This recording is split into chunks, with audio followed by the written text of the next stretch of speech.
morning, strategic prepper community. Before we get to the video, Junior and I decided we're gonna have a little bit of fun this month of September, and hopefully you guys will join us.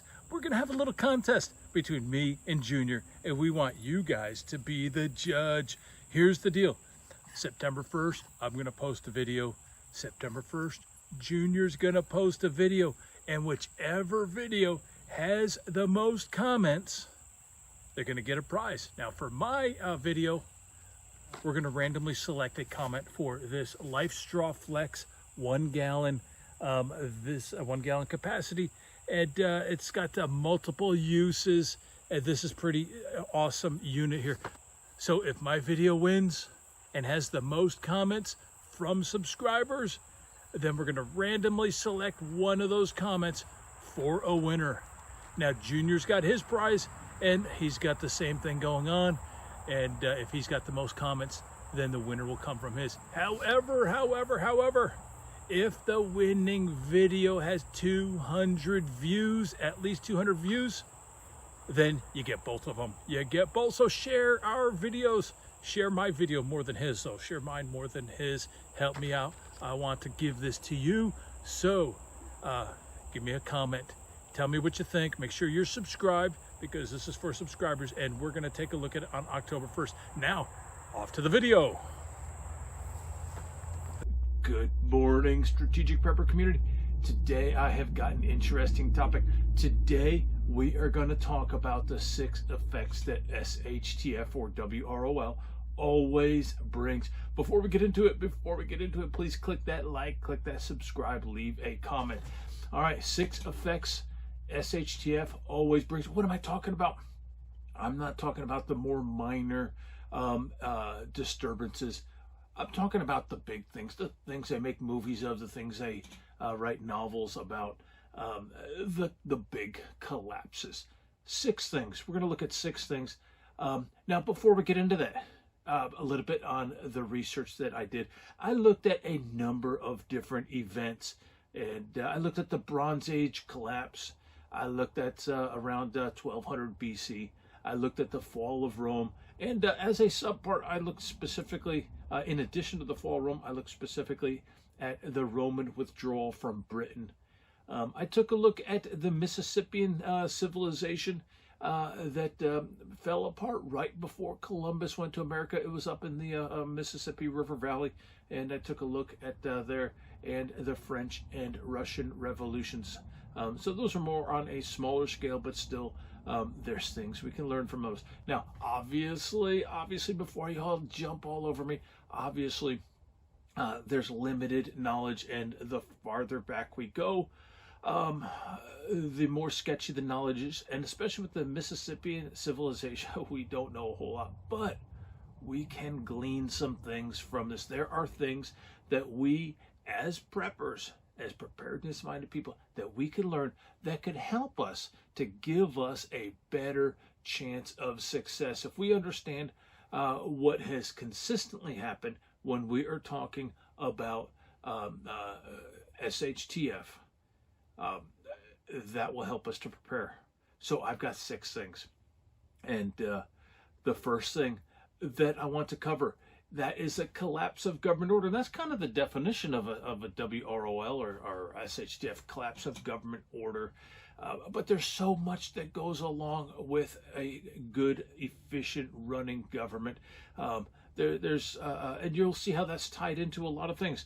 And for a lot of people, they kind of yearn for a collapse of the government. But we need to understand on the what we're losing on the positive side that the government brings. So collapse of government order is one thing. You're not going to be able to call the police. You're not going to be able to call the ambulance. You're not going to be able to rely on the government to organize a number of different activities, maintaining roads and things like that, mail service. All that is a function of the government, and all that disappears. So collapse of the government order is the first item. Now, I've got a couple of videos. If you guys stay to the end, I'm going to have links. First one, so you decided to start prepping. I've got 6 things that you can do. If you just decide you're watching this video and you decide, well, you know, I think I'm going to start prepping, or you just recently decided, I've got 6 steps that you should take. And I know everyone out there on these videos has got information that will help you. I guarantee you this will be the most effective 6 steps that you have seen. So stay to the end. I'll have a link to the video so you decided to start prepping, and there'll be 6 steps that will help you to effectively and efficiently start prepping. The other thing, you realize that the collapse of the government order is kind of already happening and heading in progress. You want to know, what do I do? I've got another video, 6 things to do now. That's also at the end. So collapse of government order is a big deal, and you don't want to wait until it actually happens, until the whole house of cards comes down. You don't want to wait until you act. So 2 videos at the end, one if you're a new prepper, one if you are already prepping and you want to see what you should be doing now. All right, so that's the first one, collapse of government order. Now the next one, and this is tied to it, you'll see that these are interconnected. Collapse of trade. This is one thing that we see specifically. I'm talking about with the Bronze Age collapse. In the Bronze Age, you have the Eastern Mediterranean. The whole world was tied together with trade. They were doing trade as far away as Wales with tin, England over there. And so they were very interconnected. And with that Bronze Age collapse, that trade just really diminished. Also, with Britain. Britain was interconnected throughout the Roman Empire. When Rome withdrew around 410 AD, around somewhere around 410, when Rome withdrew, that trade became much more localized. All right, and on the greater scale, fall of Rome, same thing. That trade became more localized. So the collapse of trade, if we rely on trade to get our supplies, to maintain our living, we need to understand that this global trade that we are accustomed to is going to shrink. It's not an if, it's not a maybe. It will shrink way down. So we need to be able to satisfy our needs locally, and that's something that we can start preparing for right now. So collapse of trade, we got collapse of government order, collapse of trade, and another one. This one really depends on the scope of the SHTF, but a loss of knowledge and a loss of technology. Bronze Age collapse, it's like the world went backwards for 500 years. In Greece, the Mycenaeans, when they collapsed, no one was even writing for 500 years. Oh my gosh, that's a long time.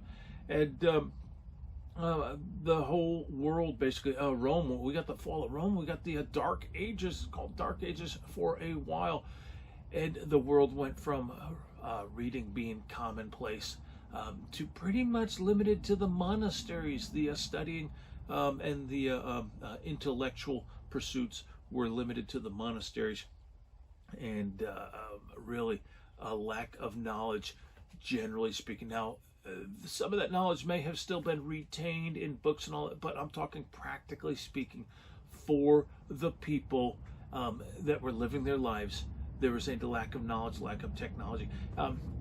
In fact, in England, they knew that a lot of the structures were built by the Romans, but they kind of forgot who the Romans were, and they thought they were giants. I mean, they had to have been giants to build what they could build, because there was no way that in the post-Roman era that the people in England could have built what the Romans built. They lost that ability to do those type of things. Loss of knowledge, loss of technology. What would you do if you could not access knowledge? What's your library look like? What's your skill set look like right now? Take a look at yourself. Take a look at what you have. Are all your books electronic? What if you have no access to that electronic medium? Oh, Gil, I did not think of that. All right, so loss of knowledge, loss of technology.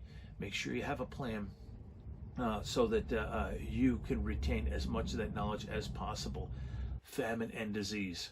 That's number 4. And there's a number of things that impact this.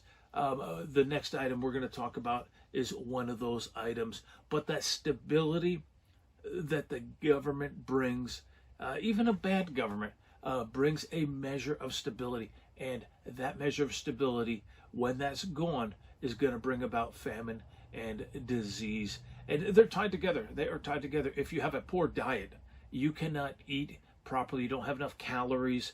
You don't have enough nutrition. That makes the body more susceptible to disease. You can't filter your water. You're going to get waterborne disease. Oh my gosh, so many people in an SHTF environment, so many people in a disaster environment get sick and die from waterborne disease, foodborne diseases. These things, when you don't have a lot of food, you don't get to be so picky. You eat what you can eat, and sometimes that's pretty bad. People get sick, people get worms, people get diseases, and that becomes much more pronounced in an SHTF. And the broader the SHTF, if it's a global SHTF, the problem is going to be global. Where do you go for help? You're not going to be able to go too far to get help. So famine and disease, that's a big issue. We need to be able to take care of our hygiene, and that includes water filtration. That includes maintaining cleanliness, everything from soap to toiletries and all that non-sexy stuff about preparedness. We need to be able to prepare for that, to protect ourselves from famine and disease. All right, next one.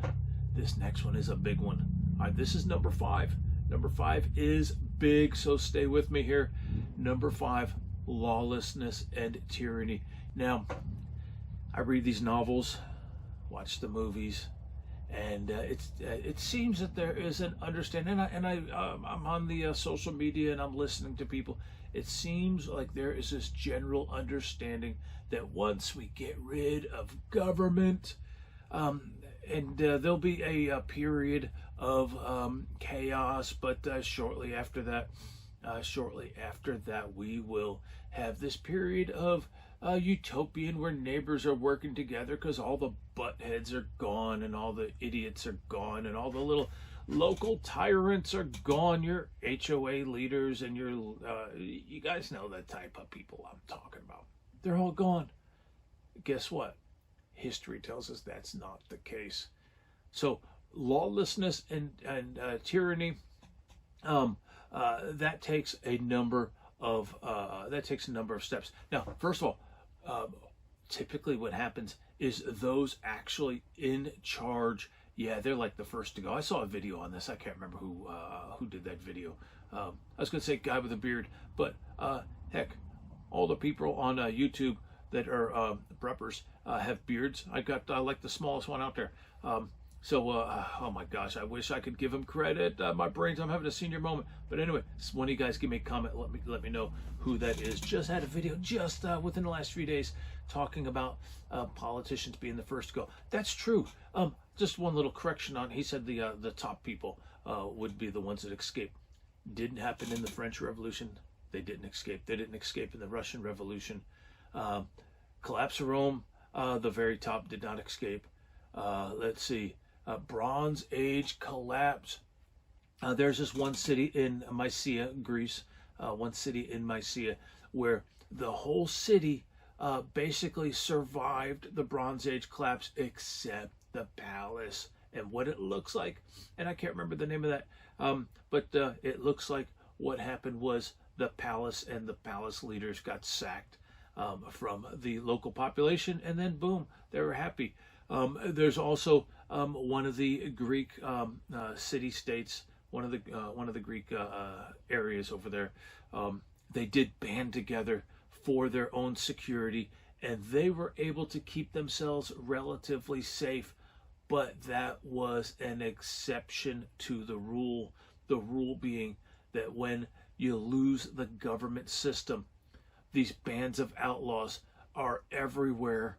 The tyranny increases. You're not going to get that utopia unless you work really hard for that utopia. You're not going to get it. So that is something that we need to keep in mind. And you're not just going to be able to sit on your homestead with your 12-gauge shotgun, even if you have an awesome one like mine. You see it in the background with that huge magazine. But you're not going to be able to sit there and defend your property by yourself. You have to band together, and probably 2 or 3 neighbors not going to be enough. But that's what history shows us, that unless you band together, those roving bands of thugs, that's what dominates. And you can say, well, they don't have tactics. Guess what, people? Guess what? They learn tactics. They learn tactics. Everyone learns tactics. In the beginning phase of any SHTF, yeah, you've got people without tactics. A lot of people make dumb mistakes, but they will learn their tactics. So lawlessness and tyranny, we need to be prepared for this. If you were just a homesteader, I'm not trying to frighten anybody. I am not trying to frighten anybody. What I'm trying to do is educate you as to what has happened so that we can take measures. Yes, we need the firearms and the ammo, but we also need groups, and we need to practice our tactics. We need to understand strategy as well as tactics. And we need to, things like intelligence gathering, very important. All right, so lawlessness and tyranny, that is number 5.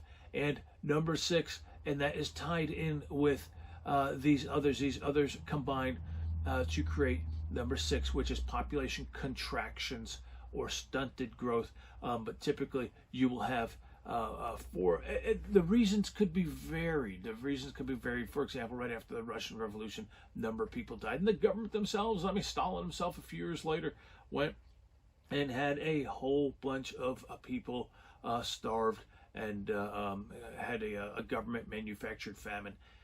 But you're going to have population contractions.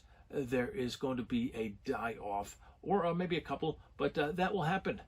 Be ready for that. And even if you and I are prepared, that does not exempt us from that. Understanding that this is going to happen. It's not a May. The FEMA is not going to come in and save us, because remember, number 1, collapse of the government order. And I mean, FEMA may still be around, but they're not going to save you. All right, population contractions. We need to make sure that we are taking steps in these other areas: the security, the hygiene, the famine, the disease. Make sure that we retain knowledge, have some ability for some local trade. Don't rely on areas too far outside your local community. And these are the type of things that will help us to minimize that population contraction. All right, so I've given you this list, 6 effects that will happen when you have SHTF, when you have a major SHTF without rule of law. These always happen, and we have seen this historically. So let me recap real quick. Collapse of government order, collapse of trade, loss of knowledge and technology, famine, disease, laws and lawlessness and tyranny, population contractions. All right, so I've given you this list. Now we can now we need to take some action to help us prepare. Make sure, double check yourself, make sure that you're on the right path, and check out these 2 videos that will help you get on that right path if you are not there, and it will confirm that you are. All right, so I'll see you guys on my Patreon site, and I'll see you guys on my Truth Social. All right, talk to you guys later.